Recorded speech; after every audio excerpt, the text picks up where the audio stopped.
Michael Carter didn't expect to find anyone on the side of Highway 89 that night, especially not two little girls huddled together like broken birds beneath a burned-out street lamp.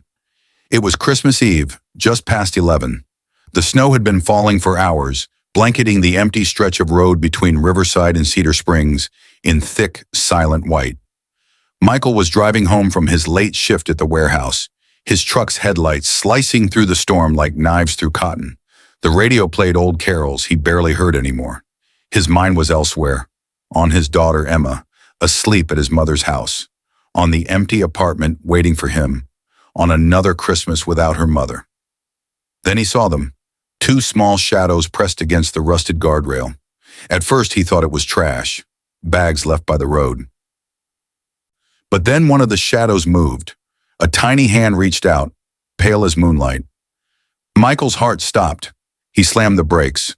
The truck fishtailed slightly on the icy asphalt before lurching to a stop.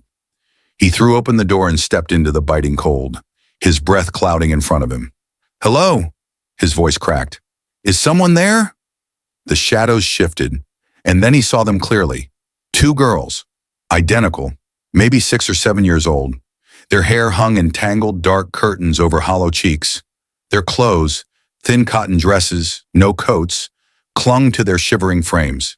Their bare feet were blue against the snow.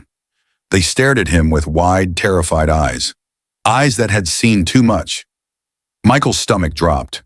He moved toward them slowly, carefully, like approaching wounded animals. Hey, it's okay," he whispered. "I'm not going to hurt you."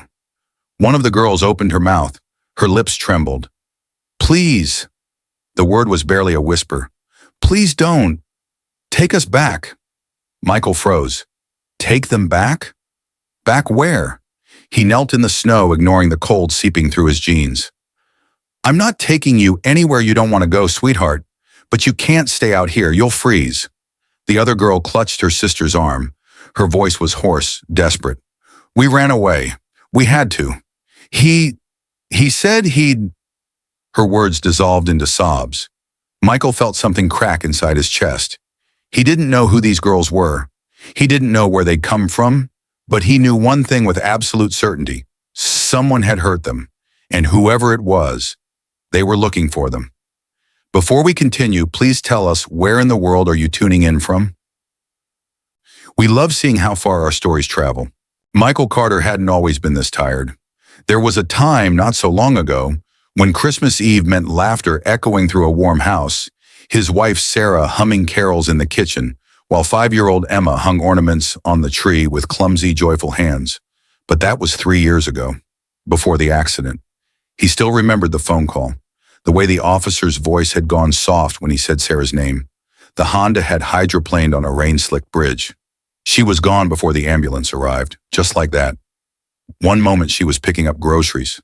The next, Michael was a widower at 32, holding a sobbing little girl who kept asking when mommy was coming home. The years after were a blur of survival. Michael worked double shifts at the Riverside Distribution Center, loading trucks until his back screamed and his hands bled. His mother helped with Emma when she could, but she was getting older, her arthritis making it harder to keep up with an energetic 8-year-old. Some nights Michael came home so exhausted he could barely read Emma a bedtime story. He'd collapse on the couch, still in his work boots, and wake at dawn with her small blanket draped over him, her way of taking care of him. Money was always tight. Medical bills from Sarah's accident still came in the mail like ghosts. The truck needed new brakes. Emma needed winter boots.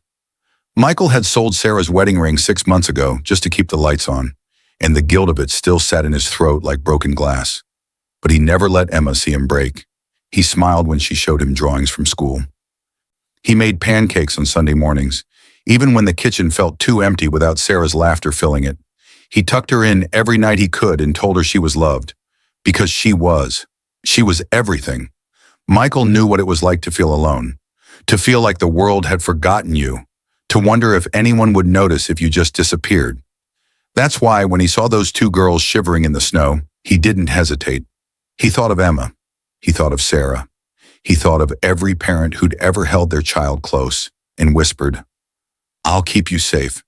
And he knew deep in his bones, that someone had failed these girls.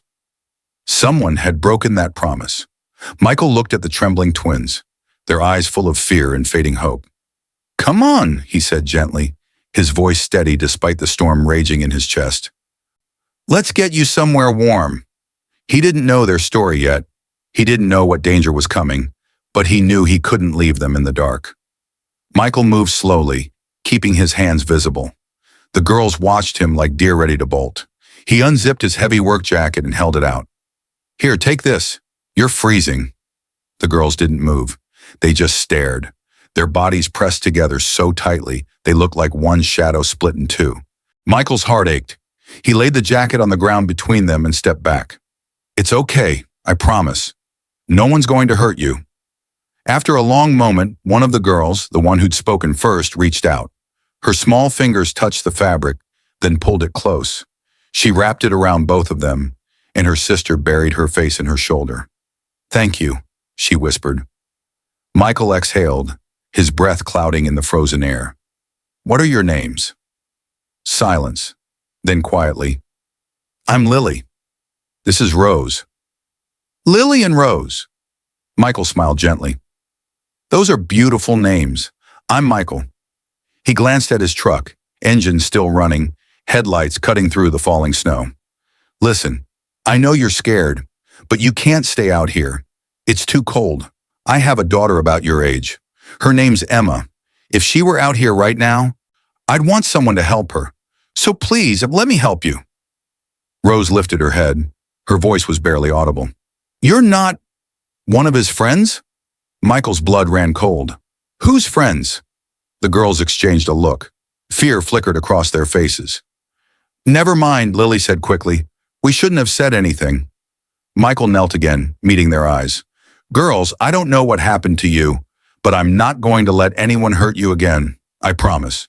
Cross my heart." He made the gesture, the same one he did with Emma, when he made a promise he'd never break. Something shifted in Lily's expression, a tiny crack in the wall of fear. "Okay," she whispered. Michael helped them to the truck, lifting Rose when her legs buckled beneath her. She weighed almost nothing. Inside the cab, he cranked the heat to full blast and pulled an old fleece blanket from behind the seat, the one Emma always used on long drives. "Here, wrap up." The girls huddled together under the blanket, their shivering slowly easing. Michael grabbed a half-empty bag of pretzels from the console and a bottle of water. "It's not much, but you must be hungry." Lily's eyes widened. She took the bag with trembling hands and immediately gave Rose the first pretzel. Rose ate it in 3 desperate bites, then another and another. Lily ate more slowly, watching Michael with cautious gratitude. He didn't ask questions. Not yet. He just drove, taking the back roads toward town, away from the highway, away from whoever might be looking. "Where are we going?" Rose asked, her voice small. "Somewhere safe," Michael said. "My apartment's not far. It's warm. I can make you something hot to eat. Then we'll figure out what to do next, okay?" The girls nodded. Exhaustion was winning over fear now. Rose's head drooped against Lily's shoulder. Lily's eyes fought to stay open. Michael glanced at them in the rearview mirror and felt something tighten in his chest. These weren't just scared kids. They were running from something, someone, and he had a terrible feeling that whoever it was wouldn't stop looking. 10 minutes later, Michael pulled into the parking lot of his small apartment complex. The building was old, with chipped paint and flickering hallway lights, but it was home. He carried Rose, now fast asleep, while Lily followed close behind, clutching the blanket like a lifeline. Inside Michael's apartment was modest. A worn couch, a small kitchen table, photos of Emma on the walls. But it was warm, it was safe. He laid Rose on the couch and covered her with another blanket. Lily sat beside her sister, protective even in exhaustion. "Wait here," Michael said softly. "I'll make you something to eat." In the kitchen, he heated up leftover soup and made grilled cheese sandwiches, Emma's favorite. When he brought the food out, Lily looked up at him with tears streaming down her cheeks. "Why are you being so nice to us?" she whispered. Michael crouched down, his voice gentle but firm. "Because every kid deserves to be safe. Every kid deserves someone who cares. Lily wiped her eyes, and for the first time that night, she smiled. It was small, fragile, but it was there. Hope. Michael sat across from Lily at the small kitchen table while Rose slept soundly on the couch, her breathing finally steady and calm. Lily ate slowly, savoring every bite like she hadn't had a real meal in days. She probably hadn't. "Lily," Michael said gently, "I need to understand what's happening. Who were you running from?" Lily's spoon froze halfway to her mouth. Her eyes darted to the door, then to her sleeping sister. Fear crept back into her face. "It's okay," Michael assured her. "No one knows you're here. But if someone hurt you, if someone's looking for you, I need to know so I can keep you safe." Lily set down her spoon. Her small hands twisted together in her lap.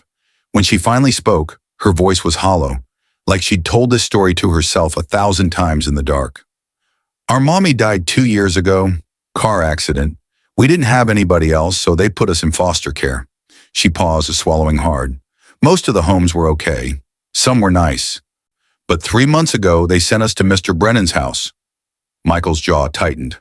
"What happened at Mr. Brennan's house?" Lily's eyes filled with tears. "At first, he seemed nice. He said he wanted to give us a forever home. But then," her voice cracked, "he changed. He'd get angry over nothing.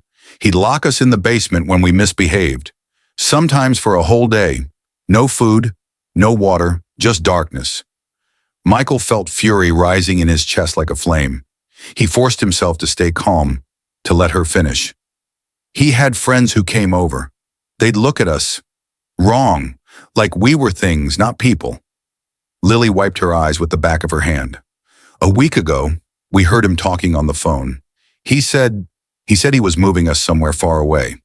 Somewhere no one would find us. He said we'd never see another Christmas." Michael's blood ran cold. His hands clenched into fists beneath the table. Rose got so scared she couldn't stop crying. Mr. Brennan hit her. Hard. That's when we knew. We had to run. So tonight, when he went out to his Christmas party, we snuck out through a basement window. We walked for hours. We didn't know where to go. We just walked. Lily looked up at Michael, her eyes pleading. "We tried to tell our caseworker before, but she said Mr. Brennan was a respected member of the community. She said we were making up stories for attention. Nobody believed us." Michael felt like he'd been punched in the gut. These children, these innocent, terrified children, had been crying for help, and the system meant to protect them had failed. Worse than failed, it had handed them over to a monster. He thought of Emma. What if it had been her? What if she'd been trapped, hurt, ignored? The thought made him sick. Michael stood up and walked to the window, staring out at the falling snow. His mind raced. He could call the police. But what if they didn't believe the girls either? What if they sent them back? What if Brennan had connections, money, influence? Behind him, Lily's small voice broke the silence. "I'm sorry. We shouldn't have told you. Now you're in danger too." Michael turned around.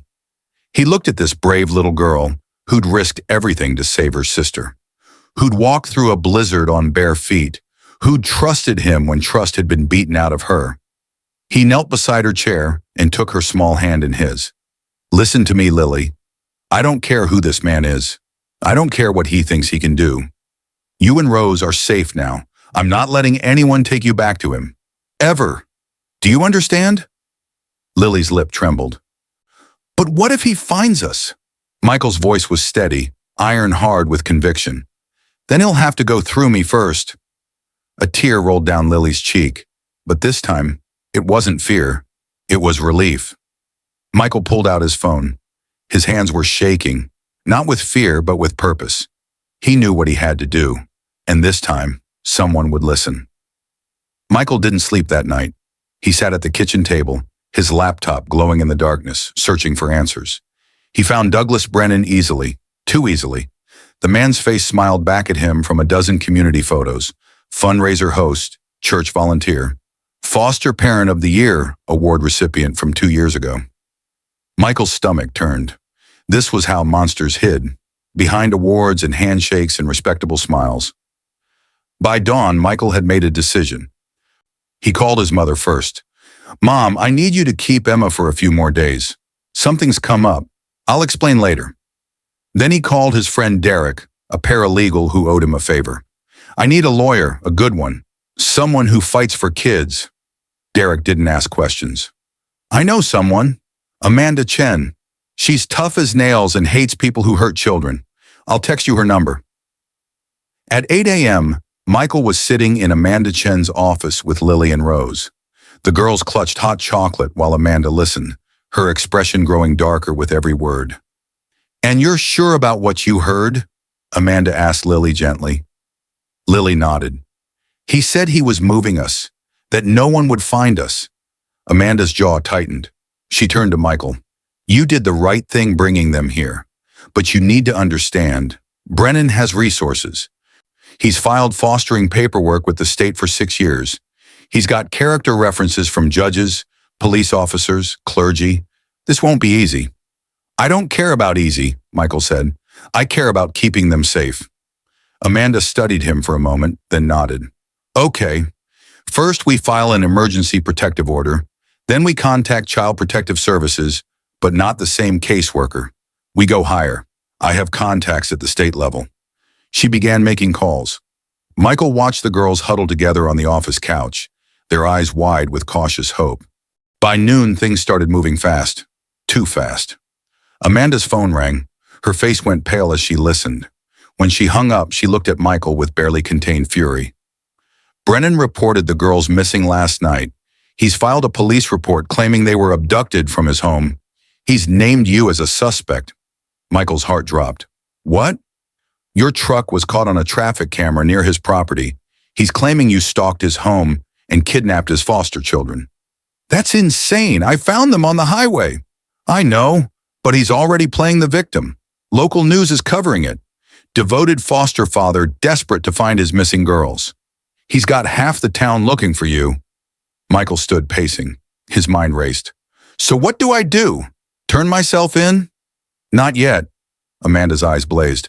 "First, we go to the district attorney. I know someone there. Someone who actually gives a damn about the truth. We bring the girls. We let them tell their story before Brennan can spin this any further."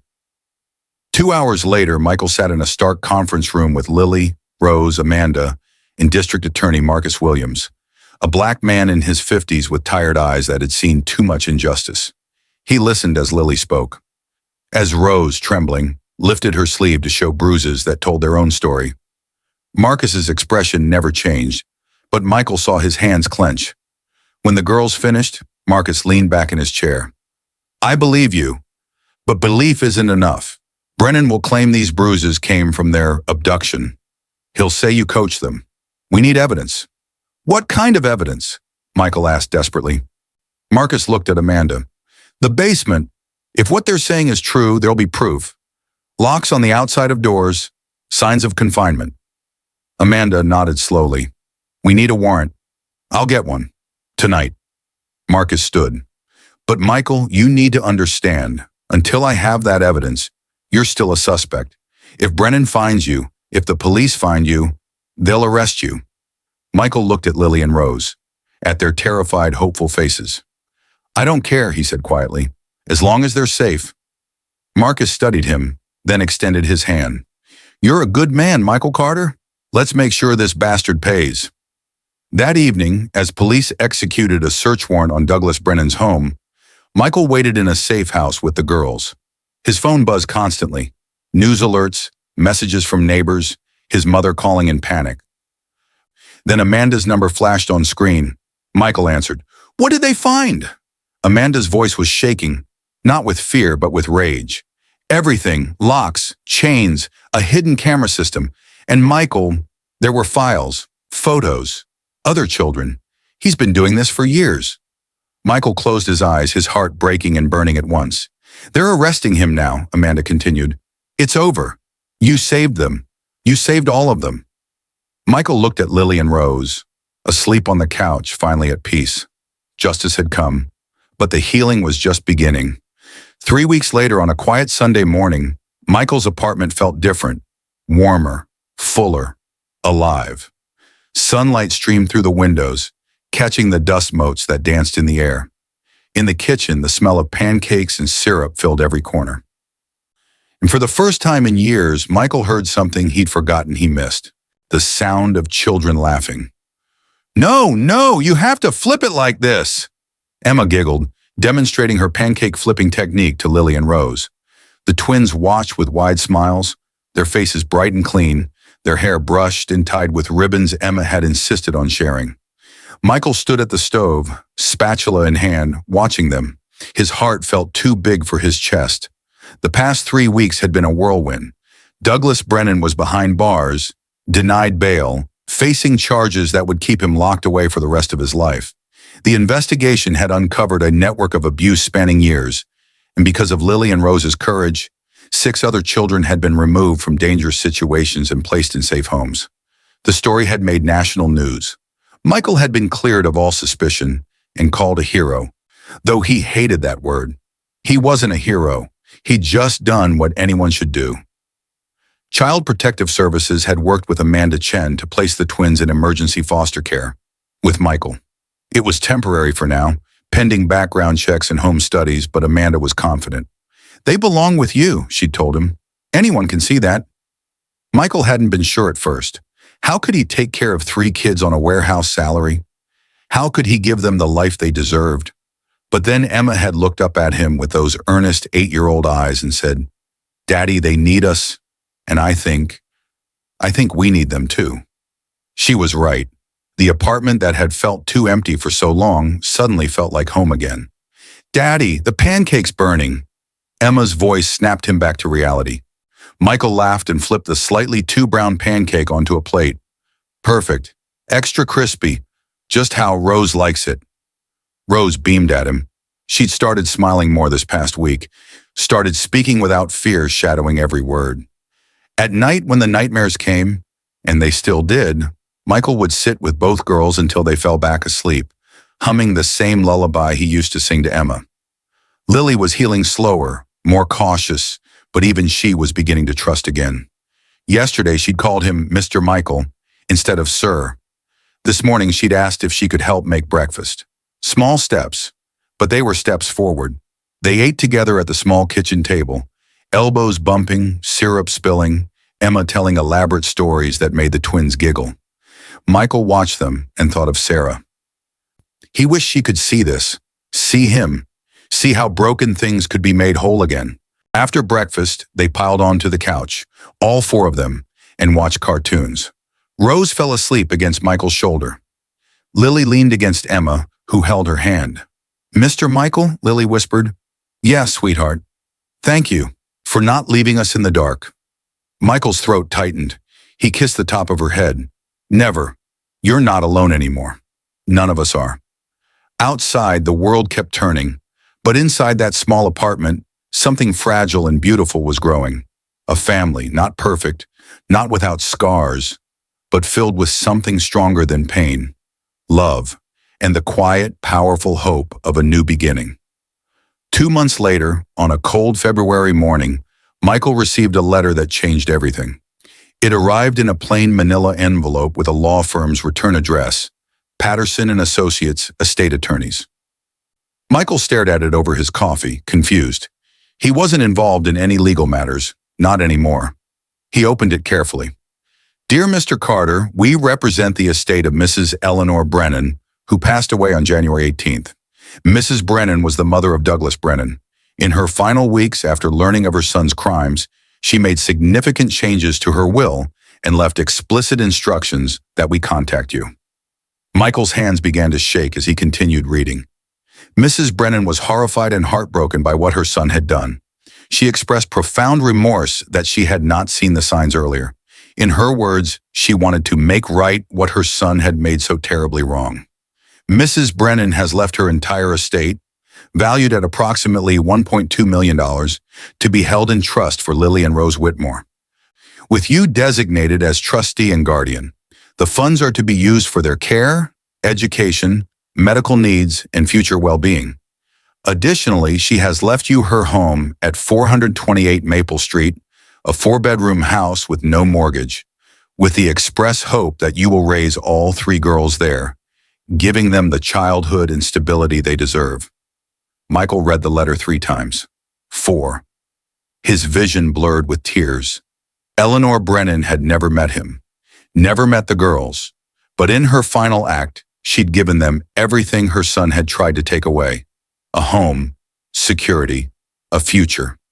That evening, Michael drove Lily, Rose, and Emma to 428 Maple Street. The house was beautiful, cream-colored siding, a wraparound porch, a big backyard with an old swing set that just needed some repair. The girls stood on the front lawn, staring up at it in wonder. "Is this ours?" Lily whispered. Michael knelt down, gathering all 3 girls close. "Yes, sweetheart. This is ours. All of ours." Rose threw her arms around his neck. "Really? We get to stay together? Forever?" "Forever," Michael promised. "I'm filing adoption papers next week, if you'll have me." Emma squealed and hugged her sisters, because that's what they were now. Sisters. Lily looked up at Michael, tears streaming down her face. But she was smiling. Really, truly smiling. "I knew you were our Christmas miracle," she said softly. "I knew it the moment you stopped." Michael pulled them all closer, his own tears falling freely now. He thought about that snowy night, about the choice he'd made to stop, to care, to fight. He'd thought he was saving them. But the truth was, they'd saved him too. "Come on," he said, his voice thick with emotion. "Let's go see your new home." And as they walked through the front door together, a family forged not by blood, but by love, Michael knew that Sarah was smiling somewhere, that Eleanor Brennan had found her redemption, and that broken things, given enough love, could always be made whole again. Michael Carter could have kept driving that night. He was tired. It was late. The storm was getting worse. He had every reason to keep his eyes on the road and his foot on the gas. But he didn't. He stopped. He saw. He cared. And because of that one choice, that single moment of compassion, 2 little girls got to live, got to heal, got to be children again. Sometimes we think we're too small to make a difference, too ordinary, too broke, too busy, too broken ourselves. We see suffering and tell ourselves someone else will help. Someone with more money, more time, more resources. But here's the truth. You are someone. Your choice matters. Your compassion counts. Michael wasn't rich. He wasn't powerful. He was a single dad barely making ends meet, still grieving his own losses. But he had something more valuable than money. He had a heart that refused to look away. How many times do we pass by people who need help? How many silent cries for help do we miss because we're too distracted, too afraid, too convinced it's not our problem? Lily and Rose were invisible to a system that should have protected them, but they weren't invisible to Michael. Be the person who stops, who sees, who cares. Because one act of kindness, just one, can change everything. If this story touched your heart, don't keep it to yourself. Share it with someone who needs to remember that good people still exist, that miracles still happen, that love is stronger than darkness. Subscribe Proud Stories for more stories that restore your faith in humanity. Stories that remind us we're all connected, that we all have the power to be someone's miracle. And tell us in the comments, where are you watching from? Have you ever helped a stranger in need or been helped by one? Your story matters too. Thanks for watching. See you in the next one.